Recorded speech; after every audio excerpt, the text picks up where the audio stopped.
अब चलिए जोधपुर की ओर चलेंगे। बड़ी खबर आ रही है वहां से। विवाहिता की इलाज के दौरान मौत हो गई। पीहर पक्ष ने ससुराल वालों पर लगाए हैं गंभीर आरोप।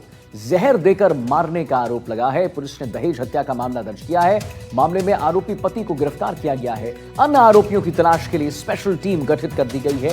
2022 में खुशबू राजपुरोहित की शादी हुई। ससुराल वाले यहां पर दहेज के लिए परेशानी से कर रहे थे। एक रिपोर्ट आई, जरा आपको दिखाते हैं।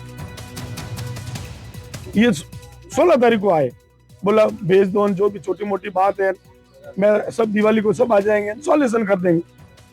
हमने बोला भाई देखो भेजनी तो है ही, अगर नहीं भेजनी होती तो हम तो शादी क्यों करते, भेज दी। इन्होंने पूरा विधिवत रूप से काम किया था, क्योंकि वो चंदन सिंह जी है जो कोर्ट से रिटायर्ड है, हाई कोर्ट से। उन्होंने ऐसा मामला जमाया पूरा, जब तक वो बच्ची बयान देने में सक्षम थी तब तक घर से नहीं निकाला। और सबका अलग अलग बयान है। वो चंदन सिंह जी बोल रहे हैं कि इसने 5 बजे गोली खा ली और 7 बजे हम हॉस्पिटल लेके आ गए। वो लड़का बोल रहा है कि 8 बजे हम लोग नहाने गए तो मेरे को बोला आप पहले मत नहाओ, मैं नहाऊंगा। 8:30 बजे मेरे भतीजे ने बात की, भतीजी को लगा नहीं तो वो जमाई को लगा कि अगर आप चल रहे हो तो मैं सांवरिया जी जा रहा हूँ, जो जोधपुर आ जाऊँ, आप भी चलो। तो ऐसी बात की उसने जैसे कुछ घर में घटना घटित हुई नहीं, जबकि इन्होंने मामला तमाम कर दिया था। शादी को लगभग 3.5 साल हुए हैं। 2022 में शादी हुई थी। तो उसके बाद में पहले दिन से ही लगभग उनको आपत्ति थी कि हमने उनको दान दहेज कम दिया है। जैसे हमने शादी में उनको कार गिफ्ट नहीं की थी, तो उनकी डिमांड थी कि हमें कार गिफ्ट क्यों नहीं की गई। उसके बाद में वो छोटी छोटी डिमांड करते रहे, ठीक है। तो जो छोटी डिमांड थी वो तो मेरी सिस्टर ने हमें बताती रही, तो वो हमने उनको पूरा भी किया। पर जो बड़ी डिमांड्स है उसको भी हमारी फाइनेंशियल कंडीशन पता है कि हम वो चीज़ पूरी कर सकते हैं नहीं कर सकते हैं। तो वो अपने अंदर वो घुटती रही, उनको सहन करती रही, उनकी यातनाएं सहती रही, पर वो हम तक नहीं पहुंचने दी। पर जब अभी वो बहुत ज़्यादा परेशान करने लग गए, तो पिछले 4 महीने से वो हमारे यहाँ पे ही थी। ये खुशबू के हॉस्पिटलाइज होने की हमें परसों सूचना मिली थी, परंतु परसों बच्ची स्टेटमेंट देने के लिए फिट नहीं थी। तो हमने वहाँ जो अधीक्षक से संपर्क किया तो उन्होंने कहा कि अभी खुशबू स्टेटमेंट देने की स्थिति में नहीं है, तो स्टेटमेंट रिकॉर्ड नहीं किया गया। कल भी हमने प्रयास किया कि वो स्टेटमेंट हो जाए, अब स्टेटमेंट नहीं हुए। फिर उनके पिताजी ने कल मुकदमा दर्ज कराया, उसी पर हमने तुरंत धारा 400 इसमें मुकदमा प्रताड़ना का दर्ज कर लिया।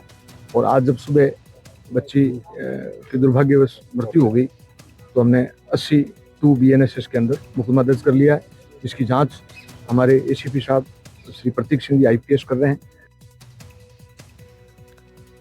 धौलपुर जिले के मनिया थाना क्षेत्र के बेतपुरा गांव में एक विवाहिता की संदिग्ध परिस्थितियों में मौत का मामला सामने आया है। दोस्तों, मृतका के मायके पक्ष ने ससुराल वालों पर दहेज के लिए प्रताड़ित कर हत्या करने का आरोप लगा दिया है।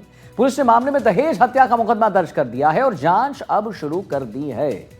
दरअसल देखिए, 25 वर्षीय कृष्णा पत्नी सोनू ठाकुर ने अपने घर में कथित तौर पर फांसी का फंदा लगाया और आत्महत्या कर ली। जब परिजन कमरे में पहुंचे तो वह अचेत अवस्था में मिली। परिजन तुरंत उसे जिला अस्पताल लेकर पहुंचे, जहां चिकित्सकों ने जांच के बाद उसे मृत घोषित कर दिया।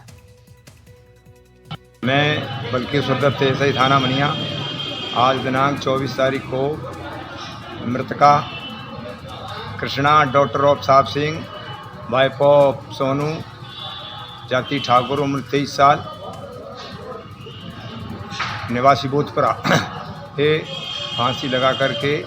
फांसी का फंदा लगा करके अपनी आत्महत्या कर ली है। जिसका पोस्टमार्टम, जिसका सब मोर्चरी लाया गया और FIR थाने पे दर्ज हो चुकी है। 463/25 मुकदमा नंबर है। मृतका के पिता ने क्या आरोप लगाया है? मृतका के पिता ने दहेज हत्या का आरोप लगाया है। जालौर से खबर है, जहां एक 6 महीने की गर्भवती महिला की संदिग्ध मौत से हड़कंप मच गया है। मृतक महिला डिंपल कंवर के परिजनों ने पति और ससुराल वालों पर प्रताड़ित करने का आरोप लगाया है। बरवा गांव की रहने वाली डिंपल कंवर की फलाना में संदिग्ध परिस्थितियों में मौत हो गई। जानकारी के अनुसार हम आपको बताएं, डिंपल कंवर ने करीब 1 साल पहले अपनी मर्जी से लक्ष्मण सिंह नाम के शख्स से शादी की थी, लेकिन शादी के कुछ ही दिनों बाद से दोनों में अनबन शुरू हो गई। मृतक महिला के मायके वालों ने बताया है कि डिंपल ने अपने पिता से कहा था कि वो ससुराल में खुश नहीं है और उसे प्रताड़ित किया जाता है और उसे अपने मायके जाने की भी इजाजत नहीं दी जाती है।